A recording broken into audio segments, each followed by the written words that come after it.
Em Minas Gerais, às vezes só se pensa em Galo e Cruzeiro, né? Mas esse ano foi de surpresa. No formato do torneio, passam os 3 primeiros dos 3 grupos, e o melhor terceiro colocado pega também uma vaga na semi. Atlético, América e Cruzeiro. O terceiro colocado foi o Atlético, né? Passou como se fosse uma repescagem. Foram os 4 melhores. Cruzeiro caiu pro América e o Galo passou do primo distante aí. Nome igual quase, né? Atlético, Atlético. E na decisão, Pavão e Johan abriram 2-0 com o mando do América, tá? Os caras foram atrás, tiveram expulso, Hulk perdeu o pênalti, mas se redimiu com um gol aos 52 no segundo tempo. Na volta, mais 2 gols de Hulk garantiram o título pro Atlético. 48º título, alargando a vantagem pro rival cabuloso. Na terra que o povo toma chimarrão e fala tchê, Grêmio, Inter, Caxias e Ipiranga avançavam à fase final. E simplesmente Wesley Pombo, que é cria do Grêmio, elimina o Inter no Beira-Rio e colocava o Caxias na decisão do estadual. O pau comeu depois e até saiu com o nariz fraturado, mas o que valeu foi a classificação, segundo ele pelo menos. Nesse tanto de coisa junta, Grêmio e Caxias frente a frente iam para a final. Primeira batalha, Marlon fez 1-0, 8 minutos, estavam 1-0 pro Caxias. E ao contrário, aos 48, no finalzinho, o Vina tratou de empatar. Moacir foi expulso no começo da segunda etapa e aí começou simplesmente um vareio do Grêmio. Ataque, cruzamento, tabela, correria, total de 10 chances de gol no segundo tempo contra 0 do Caxias, mas acabou 1-1. Na volta, jogo pegado, não saía gol por nada até que fizeram esse vacilo aí.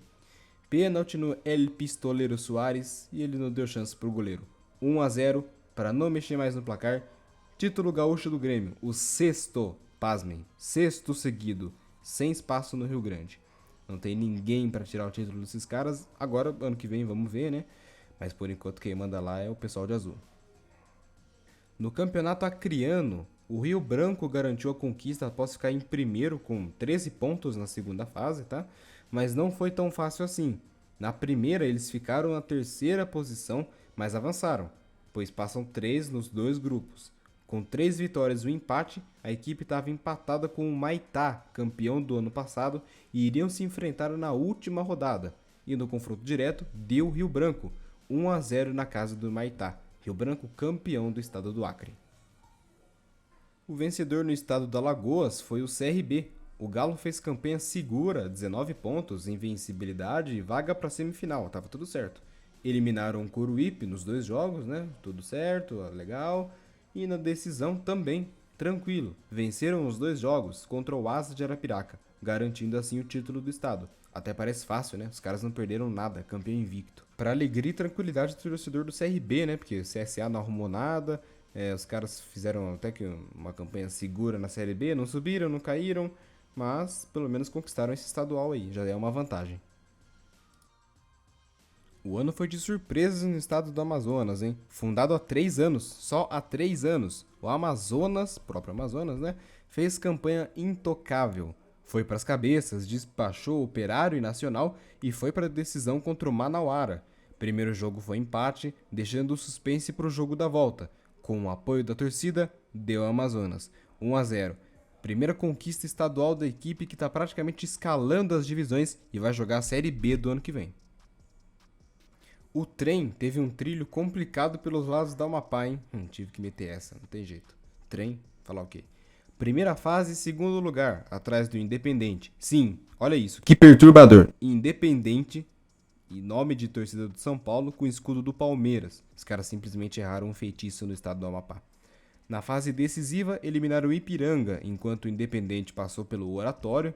E na final, deu trem, 2-0 em casa e na volta 3-3, jogo movimentado, mas o Amapá mesmo assim via o trem passear outra vez como campeões, desde 2021 só dá eles por lá. Na Bahia, o próprio Bahia passou na dianteira. Sequência de vitória garantiu a classificação com 21 pontos em 9 jogos, mesmo ter tomado um 4-0 no lombo pro Itabuna. Foram para a semifinal e enfrentaram quem? O próprio Itabuna, chance de se vingar. 1-1 na ida, 4-1 na volta. Na decisão, empataram por 1-1 e na Fonte Nova, jogo de volta, goleada para delírio da torcida.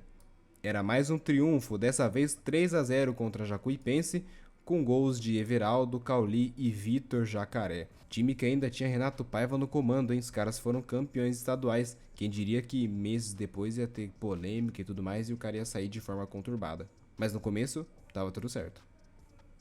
Mais uma vez no estado do Ceará, deu Fortaleza. O Leão passou em primeiro no seu grupo.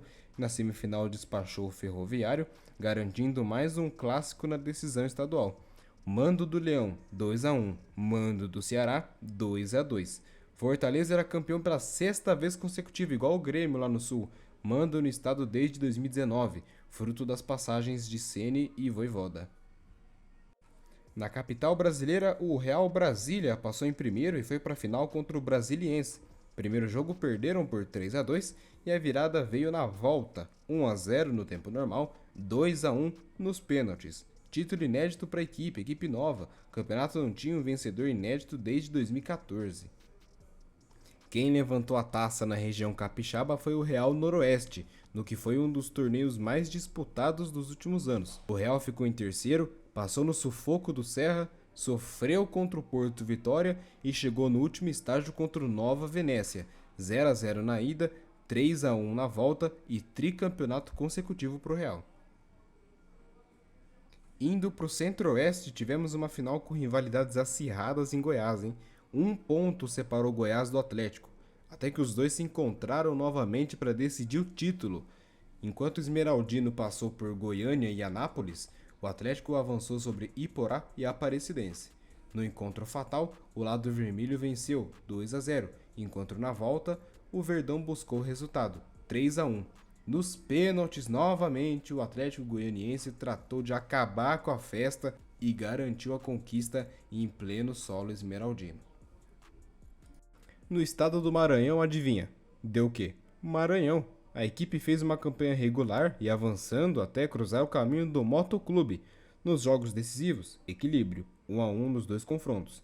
Detalhe, o Motoclube estava se sagrando campeão até os 55 do segundo tempo. Tomaram o empate e perderam nos pênaltis. Sim, os caras ficaram com certeza uns 3 meses pensando nisso aí, tendo pesadelos. Estavam com a taça na mão e com isso, já não mais, né? Maranhão é do Maranhão. Mato Grosso do Sul, ano de título pro Costa Rica. Lideraram os grupos de ponta a ponta, quase ficaram pelo caminho logo nas quartas, mas viraram sobre o Aquidauanense. Passaram sufoco pro Ivinhema e superaram o Operário na final. Mesmo com o empate, foram campeões por ter melhor campanha. Desde 2020, quem manda no Mato Grosso é o Cuiabá. A equipe simplesmente não perdeu esse ano. 27 pontos em 9 jogos. Foram jogar contra o Luverdense pela semifinal e isso aí aconteceu. 5-0, só isso. 2-0 na ida, 1-0 na volta. Cuiabá tricampeão consecutivo em cima do União Rondonópolis, olha aí. Mas quando chego no Pará, como diz Joelma, nós vemos como favoritos Remo e Paysandu. Até porque os dois passam em primeiro, os dois decidem em casa. O Remo passa, mas o Paysandu fica pelo caminho, porque caíram pro Águia de Marabá. Sim, os caras passaram em terceiro no confronto geral e foram chegando. Viraram o jogo na casa do Paysandu, passaram nos pênaltis e foram jogar a final. No primeiro jogo, fizeram a parte deles, 1-0 em casa. Na volta, no Baianão, abriram o placar, então fora de casa, o agregado em 2-0. Tava tudo maravilhoso para eles, mas deixaram virar o jogo. 2-2, penalidades máximas. Depois do erro do Remo, Betão converteu. Betão, que foi herói nesse jogo da volta, trouxe o título sofrido pro Águia de Marabá. Quem diria que o primeiro título seria tão sofrido? Até porque essa é a primeira conquista estadual dos caras. É sem dúvidas um título para ficar marcado para toda a eternidade. Tanta dificuldade valeu a pena.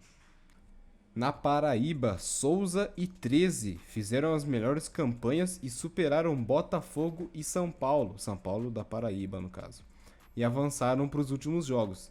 2-1 13. No segundo jogo, aos 87, Souza voltava a sonhar com a taça, graças a um gol salvador, jogando toda a pressão para os visitantes. Mas nos pênaltis, novamente, quem sentiu foram os últimos batedores do Souza, dando o título e a recuperação heróica pro 13 novamente.